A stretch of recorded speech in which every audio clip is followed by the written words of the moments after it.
এই মুহূর্তে একটি বড় খবরে নজর রাখবো। টালিগঞ্জ এরিয়া কমিটির সম্মেলনে হাতাহাতির জের তদন্ত কমিটি গঠন করলো সিপিএম। আরো একবার আপনাদেরকে জানাই, টালিগঞ্জ এরিয়া কমিটির সম্মেলনে হাতাহাতির জের, এই খবরের জেরে বা হাতাহাতির জেরেই এবার তদন্ত কমিটি গঠন করলো সিপিএম। আপনাদের মনে থাকবে কিছুদিন আগে তদন্ত যে বিষয়টি সামনে আসে যে টালিগঞ্জ এরিয়া কমিটির সম্মেলন এবং সেখানে হাতাহাতিতে জড়িয়ে পড়েন বাম কর্মী সমর্থকরা।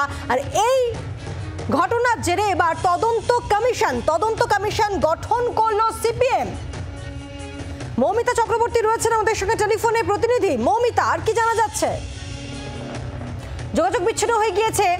টালিগঞ্জ এরিয়া কমিটির সম্মেলনে হাতাহাতির জের তদন্ত কমিশন গঠন করলো সিপিএম।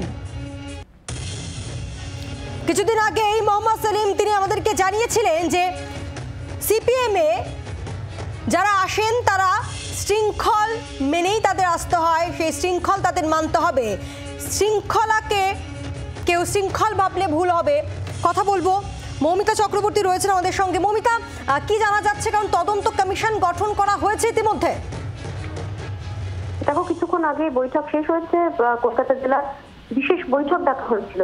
কারণ টালিগঞ্জ এরিয়া কমিটি 2-এর যে সম্মেলন, সেই সম্মেলন চলাকালীন হাতাহাতির ঘটনা এবং সেই হাতাহাতির ঘটনার পরিপ্রেক্ষিতে যেভাবে সংবাদ মাধ্যমের কাছে সেই ভিডিও আসে, এমনকি ওই এলাকার সংশ্লিষ্ট তৃণমূলের জনপ্রতিনিধি তিনিও সেই ভিডিও পোস্ট করেন।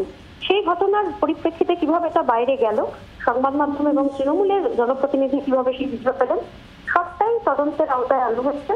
দেবাঞ্জন চক্রবর্তী সিএম এর আমন্ত্রিত সদস্য কলকাতা জেলার, তার নেতৃত্বে 1 সদস্যের তদন্ত কমিশন গঠন করা হয়েছে কলকাতা জেলা সিপিআইএম এর তরফ থেকে। বাংলার আওয়াজ, বাঙালির আবেগ, জি 24 ঘন্টা।